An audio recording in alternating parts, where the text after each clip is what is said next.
capítulo 4. O tempo entre os ciclos. Nos capítulos anteriores, exploramos o vazio que nos origina, o esquecimento do antes e a possibilidade de transformar o medo da morte em reconforto, reconhecendo-a como um retorno ao não ser familiar. Mas há um elemento que permeia todas essas reflexões, moldando nossa experiência da vida e nosso temor do fim, o tempo. Vivemos como se o tempo fosse uma linha reta, um fluxo contínuo que nos carrega do nascimento à morte. Mas e se essa percepção for uma ilusão? E se o tempo, tão central para a nossa identidade, for apenas uma construção da mente, dissolvendo-se no vazio do antes e do depois? Este capítulo mergulha na natureza do tempo, propondo que ele é uma ponte temporária entre os ciclos do não ser, um intervalo que define a vida, mas que se desvanece quando o eu retorna ao silêncio. Se a morte é um retorno ao antes, como sugere, morrer é voltar ao antes. O fim é só o começo a se repetir. Então, o tempo é o que nos separa desses dois estados. Mas o que acontece quando questionamos a realidade do tempo? E o que resta de nós quando o eu, moldado pelo tempo, se dissolve? Este capítulo examina a ilusão do tempo contínuo e a possibilidade de existir sem o eu, convidando o leitor a enxergar a vida como um instante fugaz em um ciclo eterno. Ao desmontar nossa percepção do tempo, podemos nos aproximar ainda mais da paz com o inevitável, reconhecendo que o fim é apenas o começo a se repetir. A ilusão do tempo contínuo, o tempo, é a estrutura invisível que dá forma à nossa vida. Acordamos com o nascer do sol, contamos os minutos até um compromisso, celebramos aniversários e lamentamos o passado. Para nós, o tempo parece uma corrente contínua, fluindo do passado ao futuro, com o presente como um ponto fugaz entre os dois. Mas e se essa percepção for uma ilusão? E se o tempo, tão real em nossa experiência, for apenas uma construção da mente?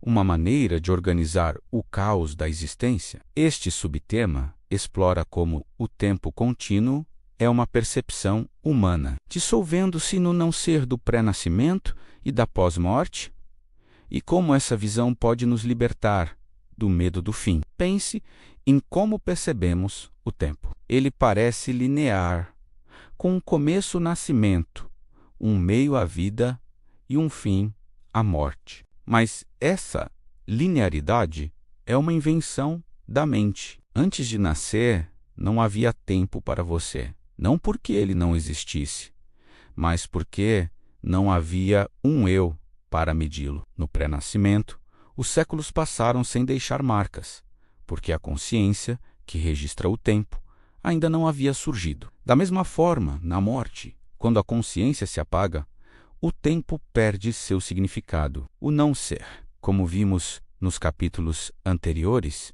é um estado onde não há sujeito para contar os minutos, os anos ou as eras. Se o tempo depende da consciência, então ele é, em essência, uma ilusão, uma história que contamos a nós mesmos para dar sentido à vida. Santo Agostinho, o teólogo do século IV, era conectado com a natureza do tempo em suas confissões. Ele escreveu: "O que é o tempo? Se ninguém me pergunta, eu sei. Se tento explicar, não sei." Para Agostinho, o tempo só existe na mente, o passado vive em nossas memórias, o futuro em nossas expectativas, e o presente é um instante tão breve que mal pode ser capturado. Fora da mente, o tempo se dissolve. Essa ideia ressoa com a física moderna, onde Albert Einstein revolucionou nossa compreensão do tempo com a teoria da relatividade. Para Einstein, o tempo não é absoluto, ele é relativo, dobrando-se com a gravidade e a velocidade. Em um nível cósmico, o tempo não flui como uma corrente, mas existe como uma dimensão, onde passado, presente e futuro coexistem. O que percebemos como um fluxo contínuo é apenas uma fatia da realidade, moldada pela nossa perspectiva humana. No budismo, a ilusão do tempo é ainda mais central. O conceito de anicca impermanência ensina que tudo, inclusive o tempo, é transitório. O presente é apenas uma miragem, desaparecendo assim que tentamos segurá-lo. Para o budista, o tempo é uma construção que nos prende ao sofrimento, porque nos apegamos ao que foi ou esperamos o que será. Ao reconhecer a impermanência, podemos nos libertar, percebendo que o tempo não nos define. Ele é apenas uma ferramenta da mente, dissolvendo-se no não ser, do antes e do depois. Essa visão alinha-se com o título do livro, sugerindo que o ciclo da existência transcende o tempo, repetindo-se eternamente em um padrão que não depende de passado ou futuro. Essa compreensão pode ser transformadora. Se o tempo é uma ilusão, então o medo da morte, que muitas vezes vem da ideia de acabar o tempo, perde força. Antes de nascer, não havia tempo para temer. Na morte, não haverá tempo para lamentar. A vida, com sua sensação de urgência e finitude, é apenas um intervalo, uma pausa entre os silêncios do não ser. Ao enxergar o tempo como uma construção, podemos começar a viver com mais leveza, focando no presente sem o peso de um futuro que nunca controlamos. O ciclo, como sugere o fim, é só o começo a se repetir.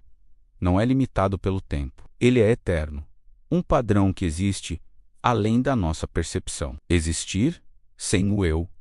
O que resta? Se o tempo é uma ilusão moldada pela consciência, como vimos no subtema anterior, então o que acontece quando a consciência, o eu, que percebe o tempo, desaparece? No pré-nascimento, não havia um eu para existir. Na morte, esse eu se dissolve. Mas o que resta quando a identidade que chamamos de nós retorna ao não ser? Este subtema explora a possibilidade de existir sem o eu, examinando o que significa ser parte de um ciclo maior, onde a individualidade é temporária, mas o todo permanece. A ideia de existir sem o eu é desafiadora, porque nossa identidade é construída em torno da consciência. Somos o que pensamos, sentimos, lembramos. O filósofo francês René Descartes, como mencionamos no capítulo 2, definiu a existência pelo pensamento.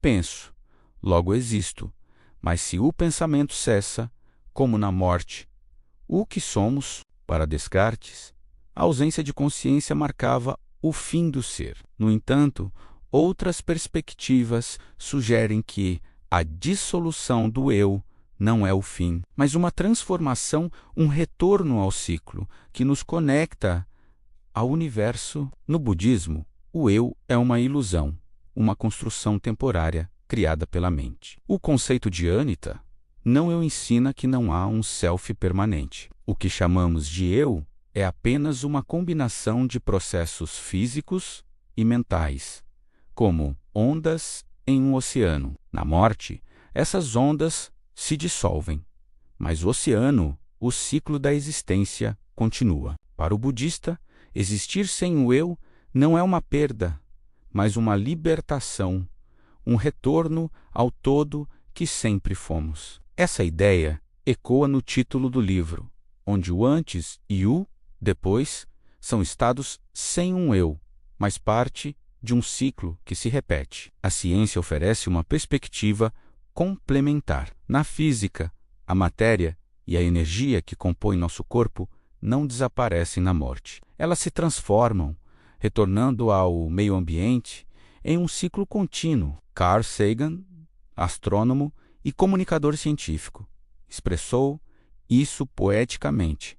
Somos feitos de poeira estelar e a ela retornaremos. O eu pode se dissolver, mas os elementos que nos formam persistem, participando do ciclo cósmico que gera novas vidas, novas estrelas. Existir sem o eu é, nesse sentido, continuar como parte do universo, mesmo sem a consciência que nos define agora. Pense em uma gota d'água em um rio. Enquanto está separada, a gota tem uma forma, um movimento, uma identidade. Mas quando se funde ao rio, ela não deixa de existir.